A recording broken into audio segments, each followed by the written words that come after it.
What's popcorn a poppin', gamers? Welcome to Gamers Go to the Movies, the only podcast where four unfortunate souls have been tasked with the duty of watching every Hollywood adaptation of a video game.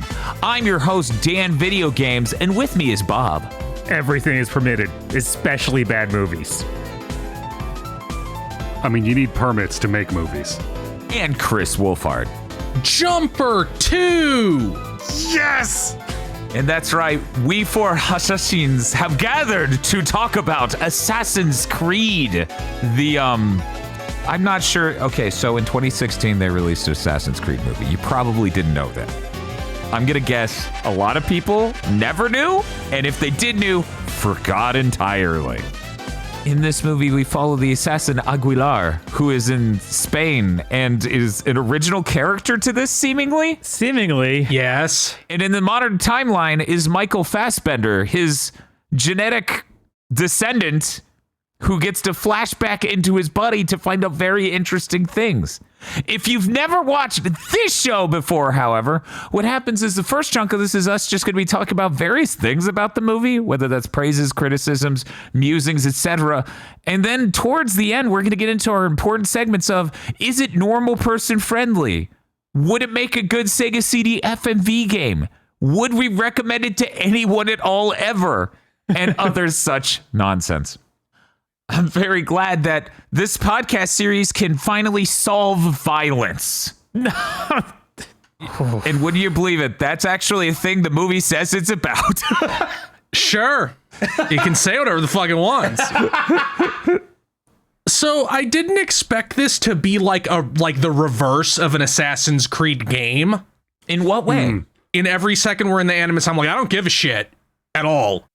I am beyond not caring because I was so riveted by how fucking bizarre the modern day stuff was. Yes, because the modern day stuff is, one might say, nonsensical. Yeah, There's also the element that every Animus sequence is filmed like a music video. Uh-huh. Like how they keep cutting from Michael Fassbender of the past doing something to Michael Fassbender of the present doing it to no one in the weird Animus crane. Yeah, he's basically got the giant servo arm from Portal just attached to his hip so he can flail around and be cool. And sometimes he's so cool that it's even disastrous to the machine. That's how cool Michael Fassbender is. Yeah, no, that's all really stupid. I don't know why they did this. I remember the only thing I remember of this movie when it came out was people being like, why is the Animus like this? Right? Like, it's a bed in the game, guys. You didn't need to spend the extra money on this. Yeah, and in fact, again, like, I think if it had been a bed, I wouldn't have been so completely disinterested in like the past stuff, but they keep cutting between it and showing like it fading into itself, like back and forth between reality. I'm like, none of this matters. Yeah, no, I think what really kills the past stuff is it's just action sequences. They completely missed the point of what you make an Assassin's Creed for. You go back to the past stuff to find out information, have characters. Yeah, I mean, there are historical ties and other things that make the past stuff in Assassin's Creed interesting at all. You know, the people writing the games understood that. They're like, oh, you should talk to Leonardo, Da Vinci, all these famous figures. And then in this, it's like, what if he was free running in the past? And I'm like, dude. The arm is so good because when this movie came out, I saw it in the trailer and went, that's fucking stupid. And then I watched this movie and I started to go, you know, some of these shots are actually really cool. And then he kept doing like rolls and front flips, and that thing is not attached at the side, it's attached at the back, and we'd have to break him in half to accomplish any of that. Here's what I explained to Bob. You ever be on one of those 4D roller coasters or whatever, where you have the VR screen in front of you and it's tilting and do all these things to make the G-force, you know, of your movement and also gravity itself trick your brain into thinking you're doing that. So I think it's one of those situations. They're tricking him into thinking he's a cool guy doing a front roll. I need to see that thing resetting the height because it has to at some point. Right? Yeah. God. Yeah, I think it's really unfortunate that the modern timeline's nonsensical and unbelievably funny. And listener, you have to keep listening. You have no idea. We're going to go into that. But the past is completely undeveloped. It's so thin that they're like, give him anything. There's a lady and he'll be sad if she dies. Yeah, I don't understand. Like, you have a plethora of Assassin's Creed characters from the past you could have used. Instead, you make up your own and give them nothing. It's like, Also, they also complete like even by then the most outright popular Assassin's Creed games are the Ezio ones and 4, which didn't have tones like this. Like, why did you make the movie have this tone? Figuring out the tone of this movie is hard for me. It's true. How do I put this? The modern timeline stuff starts out a little bit like it has a tone, but then it gets so stupid towards the end. I'm like, did you think you were the Da Vinci Code jumper or any number of other things of this exact ilk from the mid-aughts? You're not, dude. Yes, they did. They absolutely thought they were the Da Vinci Code. You know what drives me absolutely insane? Like, truly bonkers. There's a lot of stuff about this where if you pay attention to the modern timeline stuff, it doesn't hold up in the least. But the dumbest thing in the world is like, oh, we watched him do cool stuff in the Animus, and now we realized the incredibly public grave of Christopher Columbus has the apple of wisdom. Yeah. Right? That's insane because they include the element of, well, they exhumed his body and gave it back to Spain. It's like, so he had it in his blouse when he, like, in his shirt when he was buried. Right. It's so insane. Yeah, we checked those things. Any other movie like this, when we have a moment like that, it'd be like, oh man, now the heroes and the villains know where the thing might be. It'd be a red herring or something, so that they'd be on even footing. Instead, in this movie, they're like, oh, it's in that place, and we've already got it.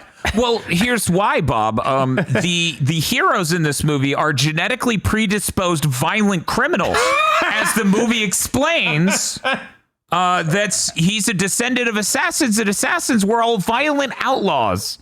All of them. So they're all criminals. And, you know, as he tries to explain that him being against the grain of society has kept them alive, she's like, no, actually, you're objectively dead right now. Like, legally speaking, you're dead.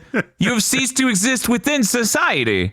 So, you know, the bad guys could just, you know, take a lunch break and go pick it up at the Christopher Columbus burial ground. Yeah. And the best part, audience, whatever you're imagining is this scene.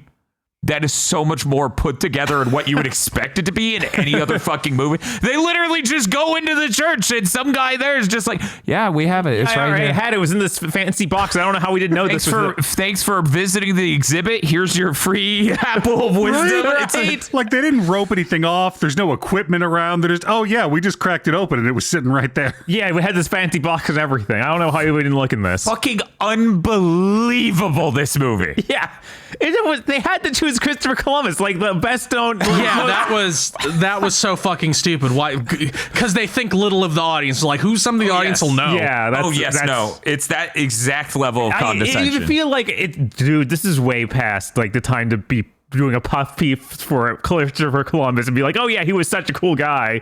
Like, what are you talking about? It's 2016. This is the exact level of history knowledge you have to buy into the plot that the Templars want to take over the world. No, there are so many layers. Even apart from this having to have the Templars be the bad guys because it's based on Assassin's Creed, throughout this whole movie, because it's a trip, I kept thinking of this Umberto Eco quote, where he talks about the difference between like an idiot and a lunatic. And when he gets to the lunatic, he says, you can tell him by the liberties he takes with common sense, by his flashes of inspiration, and by the fact that sooner or later, he will bring up the Templars. They are the greatest sticking point for crazy people and morons to just hand wave whatever horseshit they want. Now, I have several things to say about this movie. That's great. That's what we make money for doing. This is a PSA to everybody listening to this. Here's what to do if you're tasked with protecting a forbidden relic. Okay. You get on a boat that's going between continents, and just at any point between the first and last day of that trip, you throw it off. Yeah. Yep. It's really staggering how much they are not doing a job of protecting it at all, actually. It seems like they just tucked it into the tube and went, no one will think of that. When Aguilar tells Christopher Columbus take it to grave, you wouldn't think that would be, like 100%. Literally his your grave is where he took it. Right, like that's stupid. He took the secret to his grave. There's always money in the banana stand. Yeah, it's literally on the same level. We gotta talk about other things about the modern timeline, though. We gotta talk about, because I was laughing so hard once you brought it up, Bob. It's like, wait, so Michael Fassbender's dad killed his mom because in 30 years they would invent a machine to go back into their genetic memory? I think his dad's just fucking insane. Yeah, no, it made no sense. It's unclear when that first thing was supposed to be. No, that was 30 years earlier. They said that. Oh, they explicitly say 30? Jesus. Yeah, it's 30 years earlier, and we find out the scientist he's working with is the inventor of it. So, and she's about his age. Like, this is absolutely, I killed my wife. I guess this is why. We have that shot of him like in the backyard, like sitting on a deck chair. And I'm like, this is a very interesting tone to do modern day Assassin's Creed. And then we cut to him having put on the black robe to stab his wife. Yeah, that's shirt. The past timeline stuff is such schlock that it could be in anything. And the modern timeline stuff is so stupid, it could only be in this or Jumper. Yeah. Okay, so first of all, I didn't expect this movie to be so bizarrely sexually charged. But it's got Michael Fassbender. I mean, I didn't expect the scene where has the female lead by the throat and she's like talking at him like she's Makima from Chainsaw Man. She does have that vibe. It's true. And where she's like doing race science on him. It's so good. Which, by the way, the other important characters in this assassin prison are not white, which makes this entire plot beat really fucked up. But somehow exactly like a Ubisoft game. Yes.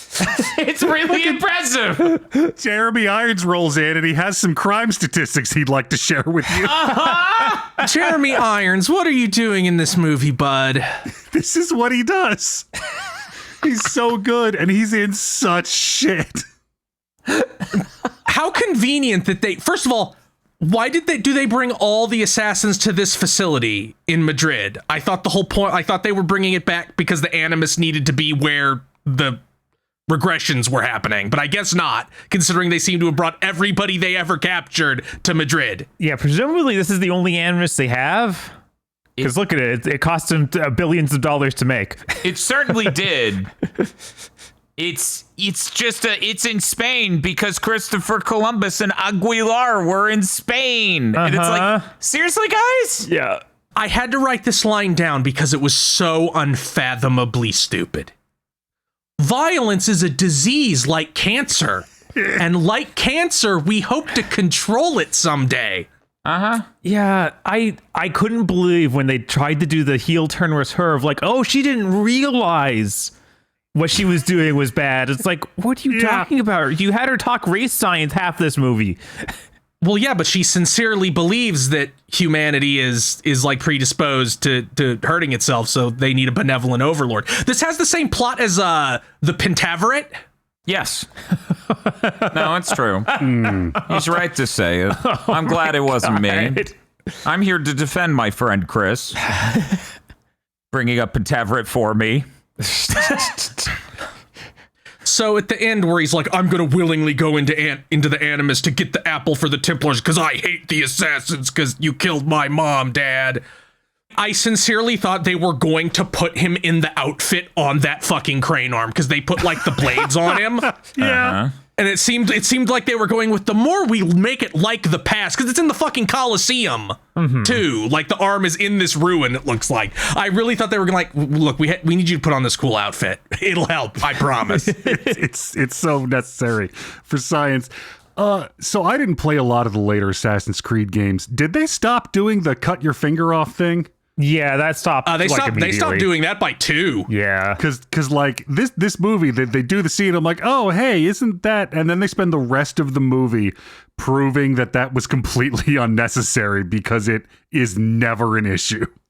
Yeah, that happened in 2. Like you go into the codex and it's like someone who wasn't an idiot redesigned it so you don't need to remove a finger. yeah, that you don't even go to the codex. It's like part of the main like storyline. The Da Vinci or someone explains, yeah, that was an old thing. We don't do that anymore. Kind of makes you stand out when you're missing a finger. Okay. The Abstergo facility that they keep insisting is not a prison. That they keep insisting is not a prison as they sit there and go, some humans are violent. Look, I get that the Dr. Riken the Younger wants to maintain like a laboratory atmosphere, that this is a place of rehabilitation, but they also used their magic robot arm to train several deadly assassins who are specifically opposed to the work they're doing, and then let them loose in the world's most unlocked down minimum security facility. Yes. Yeah, they sure needed that movie to be over. I spent the whole time going like, does nobody here have a gun? Are we seriously doing Jumper again? Yeah, guns don't exist because they don't exist in Assassin's Creed. Like at the end of the game, he beats up all those guys with a baton. So clearly they can't have guns. Yeah, it's really funny because at the end of the movie, he's like, okay, wipe out the entire facility. I guess using only crossbows and stun batons. Crossbows? Why do they have crossbows? Yeah, I don't know why they have crossbows. Like, and then the assassins break into the Museum of Still Functional Deadly Weapons, and everybody gears up for the last fight, and Michael Fassbender, brilliant tactician that he is, grabs a bow and arrow and stands in the front in preparation for this close quarters skirmish. I thought the funniest part of that was how we initiated it of like, oh yeah, he stole the hundreds of years old still working smoke bombs. It's like, what? I'm sure that bow's just fine. Yeah, very well maintained. So the section at the end where he shows up to kill Jeremy Irons and has the confrontation with Jeremy Irons' daughter is maybe the most laughable scene that I've seen in a movie lately. It's worth noting, a normal listener maybe not thinking about what we do for a living when Chris says that. This shot just killed me because he looks like fucking evil Kermit. Yes.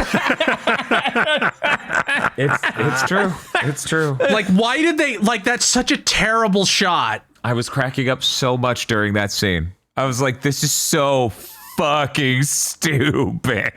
God, every conversation those two have. Like the last time when he willingly goes into the Animus, he's getting lifted up by the arm, and she looks up and out of nowhere just says, "This is my life's work." Yes. And he replies, "This is my life." And I'm like, you thought of that line very early in the drafting process and never listened to a single writing teacher tell you to not make a scene worse to put a line you like in it.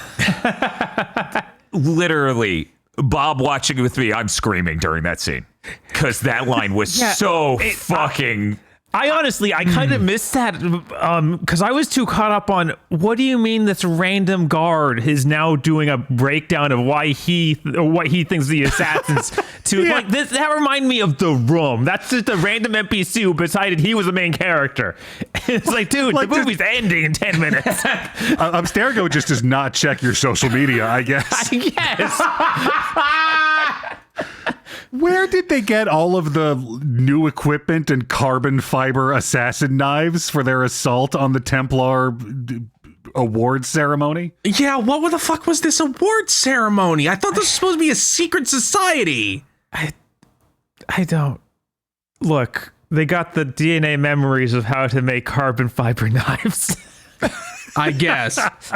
if they're yes, I get that the fucking apple of Eden sort of like it works like a magic super science thing in the game, but in this they can't go into the alien shit at all, of course, because that's too much for a movie. So it has to be the apple contains the genetic code for free will, something that anyone in the 1600s would understand the significance of, or even what it is. Like, I'm not crazy, right? The apple doesn't do any magic shit in any of the past scenes, does it? I think it glows, doesn't it? Like it glows. I can't even confirm that I remember it glowing in the past. Yeah, I don't know. But yeah, it doesn't do anything in the past because nothing important really happens. Right. Like you could have sold it as being like you just have it do any of the things it does from the games. You don't have to explain it. Just let it be a magic artifact with the genetic code for free will if you want to have a stupid explanation. Yeah, you could have at least had it mind control someone or anything like that. Yeah, just have the segment where like, oh, I'm gonna make Michael Fassbender trip balls like they do a couple of times in the games with the apple. But no, instead just nothing. Yeah, the whole ending feels like extremely rushed. Like they felt like they had to do something like that, like and set up a sequel. Like it feels so out of nowhere. Like, okay, maybe you didn't even have this at all written before, and it was a weird like super cliffhanger when they escaped the asylum. The thing that's crazy about this is it's not even that short of a film. It's just barely shy of 2 hours. Mm-hmm. So it's longer than you would think for a movie that just, I don't know, like this movie's operating on a layer that you think it would just come in at the minimum required runtime. Yeah. You think it would be 75 minutes, but it's an hour and 55. It's 40 minutes longer than that. And still the ending is as rushed and weird as it is. Mm-hmm. Well, yeah, they had to fit 2 movies in it. Oh, man, God, imagine if any of the past shit worked at all. I know. It also blows my mind that like one of the things Assassin's Creed the games got was, oh, we should like tease that maybe this is the whole thing set in the past, and this is like, no, not at all. That ending might be the single dumbest part of this movie. Michael Fassbender, having escaped Abstergo's prison thing, walks into a meeting of amazing Templar super society people. Mm-hmm. Just calmly murders the main guy who found the apple as he's holding the apple. Uh-huh. No armed guards notice him, nothing. There are no armed guards. And then he just leaves and stands on a rooftop with 2 other people. And the ending of the movie is the lady going, I will continue his research and I will get the apple because this is my life's work. Even though a moment ago I seemed to imply that I thought it was bad for humanity to lose free will. Right? She like has the crisis of faith and then just does that anyway. It's like, what's happening? I'm fine with that because that's a very accurate thing of like, oh, I'm a fascist. I don't have any actual principles, actually. I was lying to myself. No, it's true. Let's get going. You need to sell me on that at all, which they don't. They don't sell me on her being that. We need a little bit more. You don't get to do both plot points in the last 7 minutes to your film, right? So I'm just coming to the realization, 'cause I was thinking about that last shot of them on the roof and where I've seen things like that before. The structure of all the present stuff was so familiar to me, but it was a little bit off because all the characters are too old for this formula. Mm-hmm. This is a YA series. It is, yeah. Yeah. Mm-hmm. Thus Jumper, yes. Mm-hmm. Yeah. Like I needed, if you trim down the past stuff and put in a little more high school allegory, we are right fucking there. I would like to note that apparently there was a sequel in development, but when Fox got acquired by Disney, they shut that shit down. Oh, wow. Silver linings. Silver linings. So I think the actual developers understand what everything is permitted means. I don't think the writer of this film did. Because they're like, we have to say the creed, but we have no fucking time to explain the actual like philosophical meaning of that. So instead, we just have to say the only way to protect human rights is to have complete disregard for them. Go kill them. If someone wants the apple, you can do whatever you want to kill them. Like, that's what his dad says. It's literally like, to stop them from getting the apple, you're allowed to do anything. Mm-hmm. And that's noble. We're making the sacrifice by being war criminals and super killers. It's great, actually. We're noble. That means it's okay. I killed your mom. Yeah.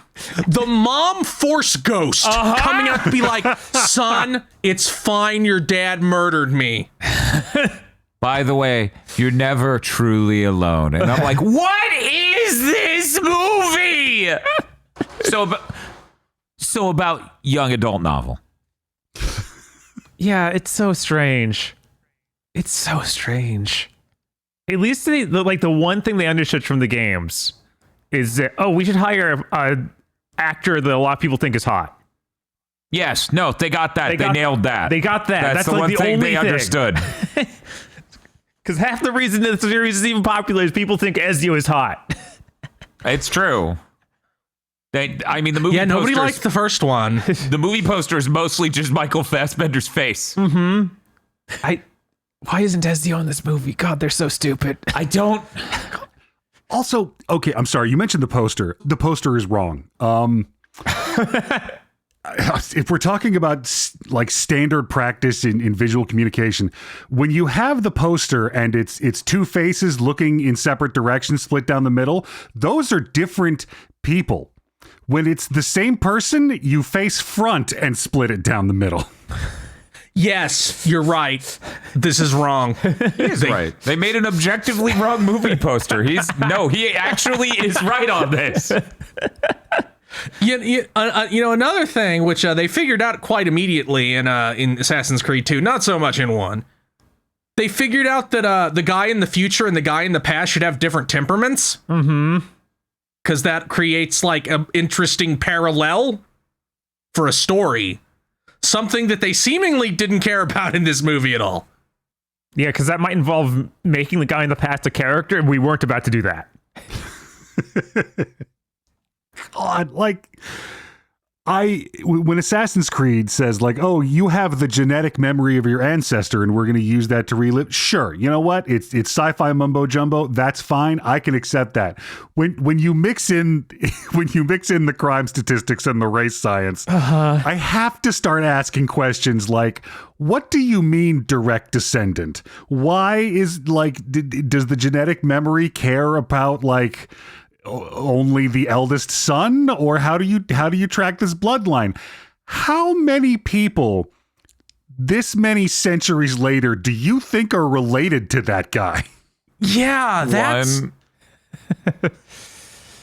well, aggro. They've systematically killed every single person because they could predict in the future that they'd be able to do this, I guess.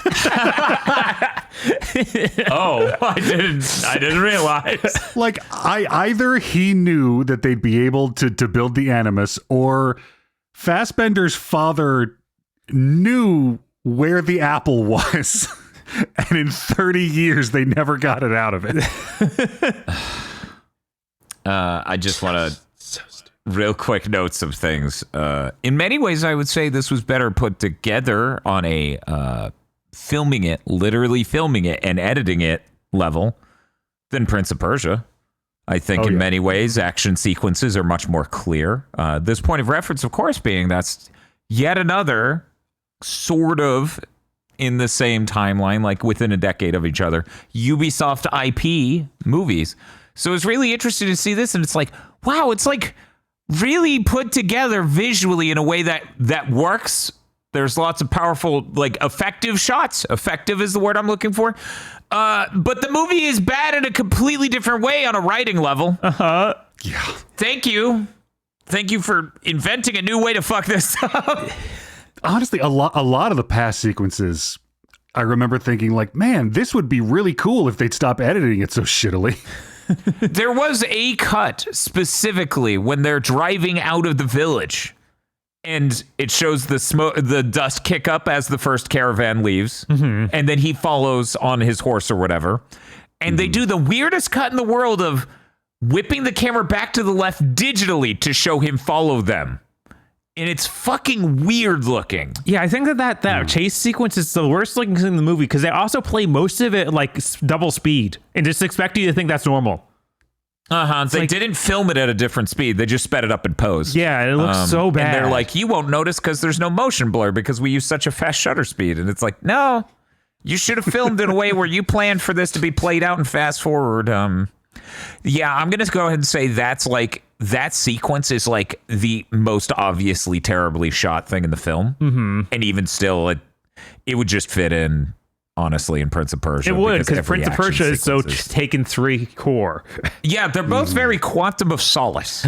I will say that wagon chase section has like the coolest stunt in the movie, where they've got the flatbed wagon with the cage in the front half with the kid in it. And the one assassin needs to get from the driver's seat to the back of the wagon, so he waits till it drives by a rock wall and then does like a parkour wall run flip off the wall while the wagon goes by and lands in the back. I'm trying to think of like other action sequences in the movie that you could describe as anything other than, and then he jumps into a group and stabs them.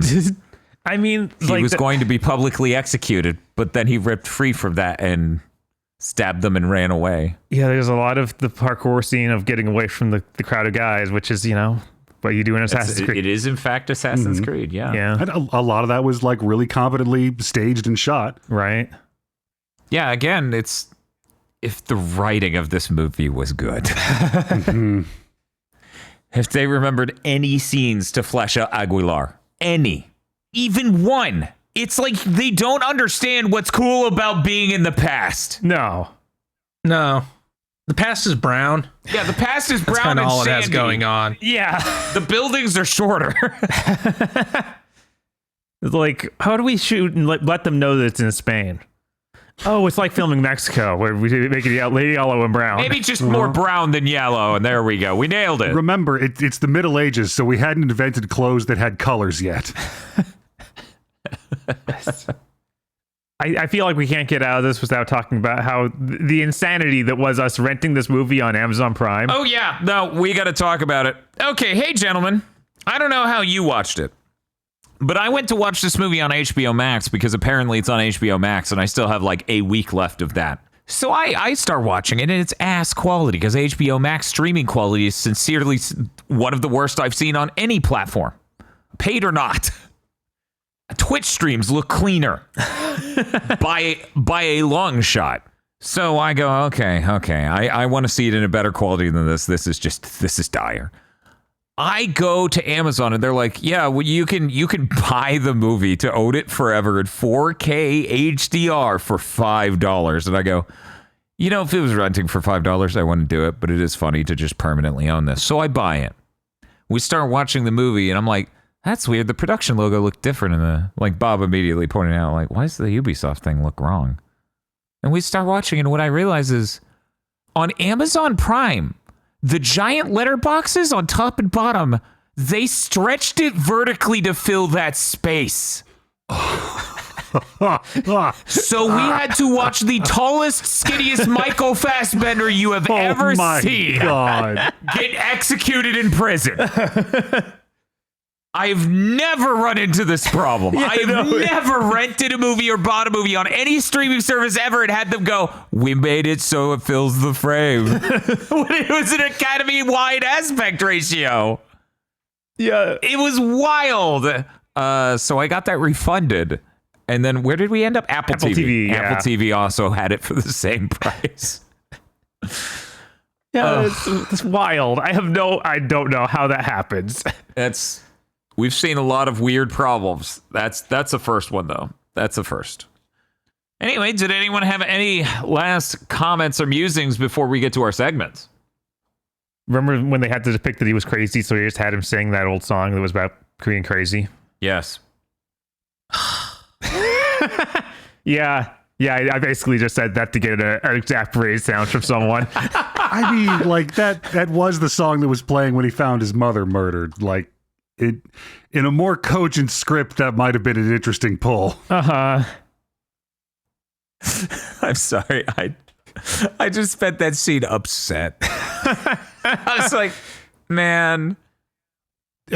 This movie did a weird, brilliant thing with casting, where when he went to see his father, after 30 years in the Abstergo facility, in my bones, I'm like, are they just going to have the same guy but like gray his beard? Or is it going to be like Brendan Gleeson?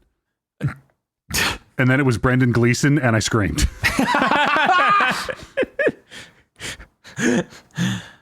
Watching trailers, I saw the shot where he was in a wheelchair and I thought, oh, in this movie, Michael Fassbender's crippled. And him going in the Animus allows him that there's that level going on. And then I watched the movie. It's like, nah, for one moment, he's like kind of paralyzed. We don't really care about that. That's just one moment in the film. Yeah, then I just started thinking like, wait, he's popular from the X-Men movies. Is this like some weird parallel thing where it's him in the chair now? The only other note I have here is the note where they're in 1956, we discovered the double helix, as in DNA. Mm-hmm. 2016, we found the cure for violence. Ugh. Lines that drive a dagger into my rib. God. Anyway, I'm good. Everyone else? Yeah. Yep.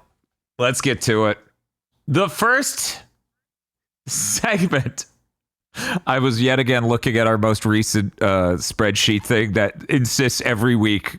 I don't know if we talk about this. Every week I have the newest spreadsheet array as being Rampage from 2018, even though we have never made plans to watch that. I think we said it once ever, and we never once put it on a recording schedule. Anyways, gentlemen, you have to get this a thumbs down, or a thumb sideways. I think we're going to go to Chris first. Chris, what do you give it in Assassin's Creed 2016? Thumbs down. It's incoherent, and every past scene it just feels pointless. Bob. Yeah, absolutely thumbs down. This is just, they fumbled everything they could, it feels like. I still don't know how you make a story this stupid and then get it actually put into film. Let alone with a $120 million budget or whatever. Yeah. Jesus. Aggro? I wanted so bad to give this movie a thumb sideways, but it's not dumb. It's stupid. Thumbs down. Yeah, I also think this movie's terrible. I am of the opinion it might even, on some level, in some ways, be dumber than Tekken, but we'll get to that in a second. I am giving this a thumbs down. Maybe if they had developed the past him at all and the modern timeline stuff didn't end the way it did and everything else, there are elements of this I enjoy. I think at the opening, at least, there's room for an interesting movie to have occurred after that. And then it didn't. A very stupid movie occurred after that. Moving on to the next segment, though. Is this worse than Tekken? I'm going to start with Bob. There's certainly things in here worse than Tekken. I think all the race science stuff and the completely nonsensical plot makes it worse than Tekken. Like, I think there was hope at the beginning of the movie for it not to be that. But yeah, it just kept getting worse and worse the more we watched it. So yeah, I'll go ahead and let it be worse than Tekken. Aggro. Absolutely not. Like, this movie is confused about its theming and any of the ideas it's presenting. It has some stupid plot points, but it is a lot less of a soup than Tekken was.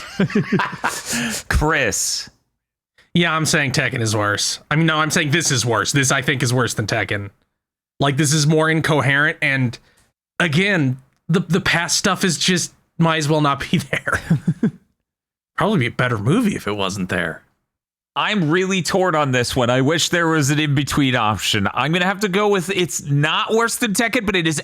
I really do think it's dumber than Tekken. I think there are countless sentences in this that are somehow as stupid as, and then all the countries around the world have these megacorps that own them, and then they fight in a thing that would look bad as an arena for American Gladiator. Like, there are so many things, thrusts, plot lines in this film that are just that stupid over and over that I'm like, ugh. And then you also have the past timeline stuff that isn't developed at all. I think this is a truly terrible film.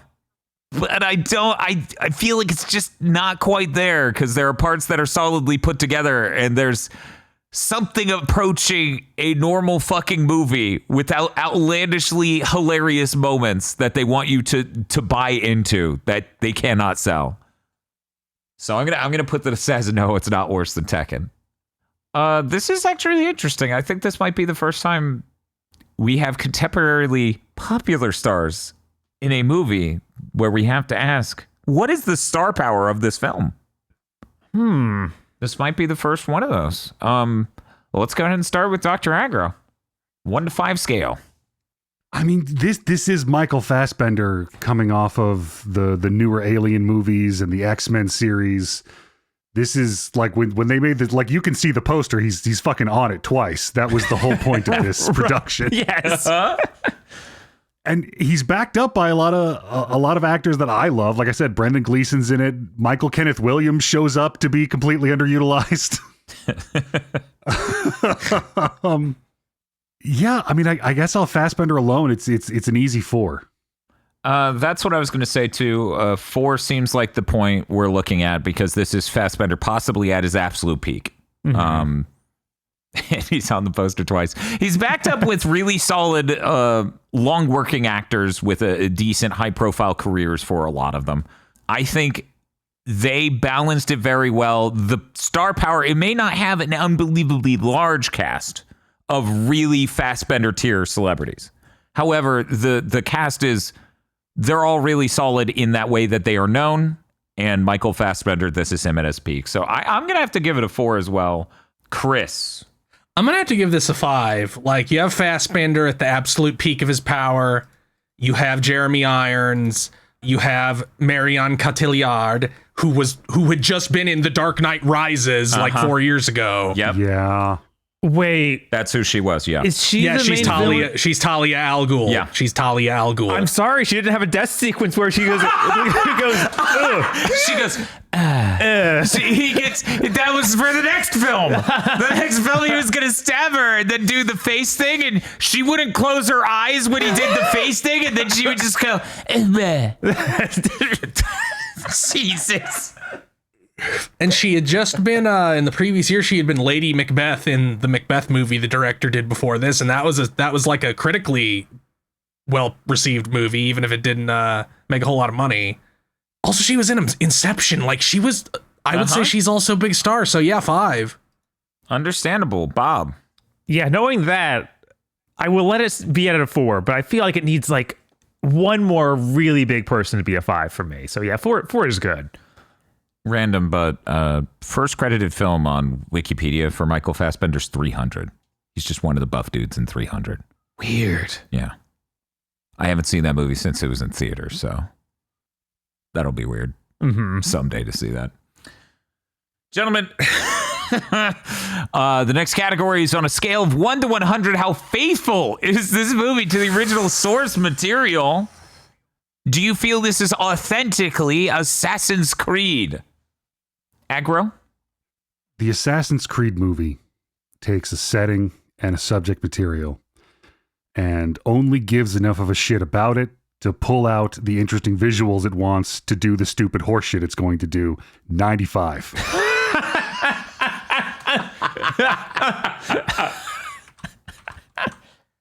Chris? Yeah, it's stupid. It's boring. The future parts are incoherent. And it's ultimately about 2 fascist ideologies in competition. Except for the fact that it's not the Animus isn't a bed. It's almost exactly the same. So 95. Bob? Look, I know that Assassin's Creed games are stupid, but I feel like this hits a different tier and also ignores a lot of things from the game, so I can't give it something that high. It has a general setting and ideas, but it seems like it doesn't understand any of them really, so I'm going to hit like a 70. I was going to come out here and make a lot of points about things in the Assassin's Creed series that tied into more conspiracy theory stuff, like really high level stuff, time loop shit, alien shit, and how that's all lacking here. But that is also true of modern Assassin's Creed, so I guess I can't argue with that. I'm going to give it an 85. Like, wait a minute. That's not what that franchise even is anymore. This is a conflicted question. Great. Awesome. They could have not had any of the future timeline, and it would have been like, well, that's just like the modern stuff. It doesn't matter anymore. But then I would be like, it's not like a modern Assassin's Creed because we're not spending forever leveling up shit.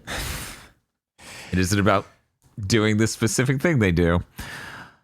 Would you consider this a suitable substitute for the game, Bob?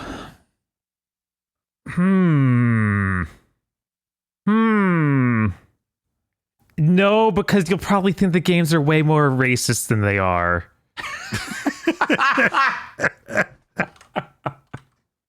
Yeah, only some of them are this racist.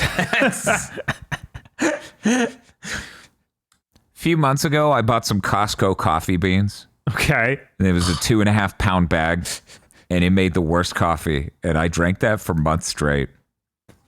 Now, this question is very much, is this a replacement for real coffee? And I'm going to say, I technically drank coffee for those months that I was working through that. And similarly, I would say, yeah, I don't know. This seems like a suitable substitute for Assassin's Creed.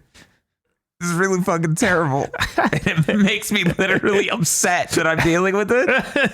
But sure, yeah, you performed the function. I think people understand what an Assassin's Creed at least was. Because this was 2016. They even stopped. Mm-hmm. Well, actually, Unity's around then, isn't it? The last couple traditional style Assassin's Creeds were just barely rolling off the factory. Yeah, because we'd have like that other one with the Syndicate. Mm-hmm. And also is after Unity. So yeah, so they were still normal.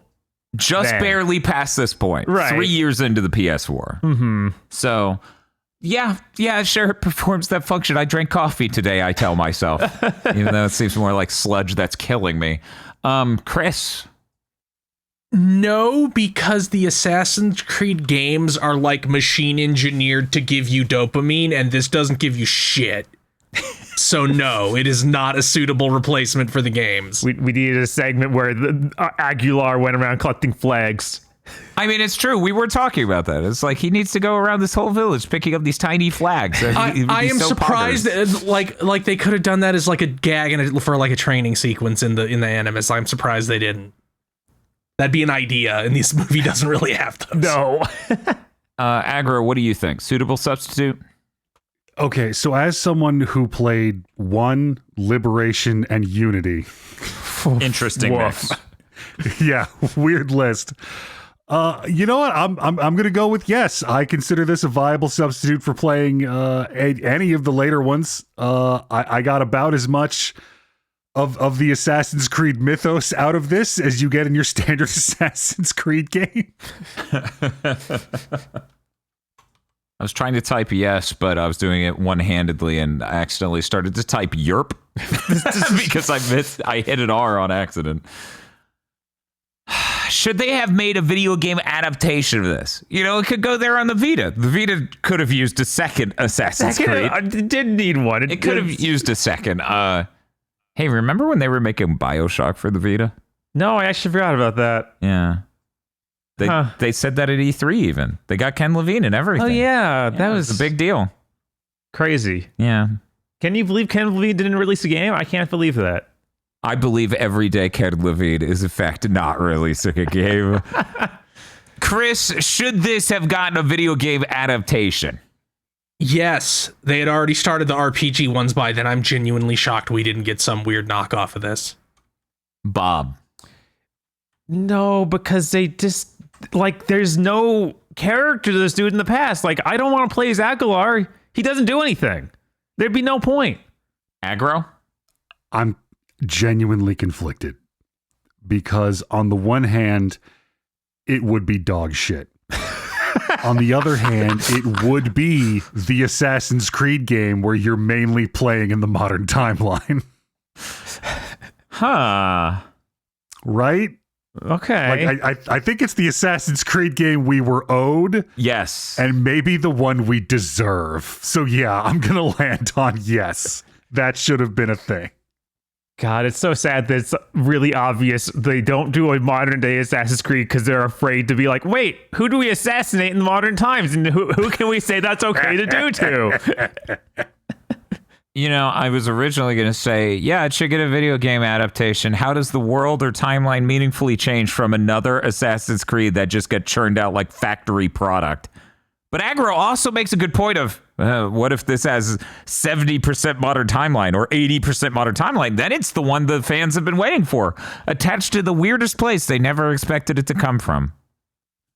We all have ideas about whether or not it should have gotten a video game adaptation, but should have gotten an FMV game made out of it. Bob, does that change anything for you? I don't think so. I feel like the action sequences in this are just don't lend themselves to that style. Like, I wouldn't get anything out of that. I just wouldn't. Aggro? Yeah, no, I don't think there's enough here to string together a decent FMV game. Chris? No, I don't even think the action shot well enough for that usually. Mm-hmm. Yeah, I feel like I land on the side of what they have made for the past stuff would work pretty well as an FMV game, but there's so little. Right. There's so little. This would be the shortest game in the world. And it couldn't compare to the Chad that is Kamen Rider ZO for Sega CD, the all-time champ of games that were movies that were turned into FMV games. And now, our possibly most loaded segment. Is this movie normal, person-friendly? Would you recommend or take your normal person friend to the movie theater to watch it? Is it normal, person-friendly? We're going to start with Aggro. I am going to say no. I just keep flashing back to the last scene when he jumps off the bridge in the past. And the doctor's like, leap of faith. I just envision somebody sitting next to me poking me every 2 minutes going, is this in the game? Is this what these games are like? I don't want that experience. Chris, what do you think? Hell no. If you take somebody to see this and they'll think you're an idiot for the rest of your life. Yeah, I'm also going to have to side with the quality here is so bad. And the writing hits such heights of, are you fucking serious? Again, with the, this is my life's work. It's my life. There's no way. I'm not co-signing a ticket to go watch this. I don't want to be associated with this. I'm going to say it's not normal person friendly because there's not enough firing on cylinders for people who like, say, the Da Vinci Code or even Jumper. Bob, what do you think? Yeah, most of the podcast has been like, no, this movie is just really stupid. Like, there's no... This isn't for normal people. This isn't for fans of the game. This is for nobody. This is for nobody, I feel like, is a really accurate description of what we watched. We're the closest people it's for, and none of us liked it. Yeah. Yeah. Could you imagine we watched this before Prince of Persia? Then I wouldn't have one thing to hold on to as a positive of like, oh, these things are shot okay. You know what's nice about this film? What's that? There are good actors in it, and they act good. Too bad about the material. Right. Yup. Absolutely tragic about the material. Jesus Christ. This is the movie that deserved that actress going, and dying comically. Not saying The Dark Knight Rises doesn't also deserve that. It might deserve it more, actually, because, oh, man. I don't want to. Every time I bring up The Dark Knight Rises, I go, I should watch it again. This time it won't be unbelievably stupid. We should just watch the opening again, because that's still really sick. It's weird how often we bring up we should just watch the opening of these Nolan Batman films and none of the rest of it. Oh, man. Well, thank you for listening to this episode of Gamers Go to the Movies. I hope you join us next time when we continue our journey through watching every video game adaptation done by Hollywood. We'll definitely do Rampage next time. Hey, you know, we'd like to do clever things where we line up the movies we review with a new game coming out. Did they announce a Rampage reboot? No, not yet. No, and they never will. Damn. Who ended up with the rights to that? Because that was Midway. Oh, So it could be anywhere. Yeah, it's like, is Acclaim going to do it? They're back. Huh. They should look into that. It probably will make more impact than a Vampire Survivors clone that looks like Homer Simpson. The executive producers for this month's GigaBoots videos are Spaceman Spiff, Red Blaze 27, Brendan O'Sullivan, Cooper Tank, BN12, and Rado. Thank you very much to our executive producers, and also these guys. If you want to become an executive producer or a normal patron, head on over to patreon.com/gigaboots today.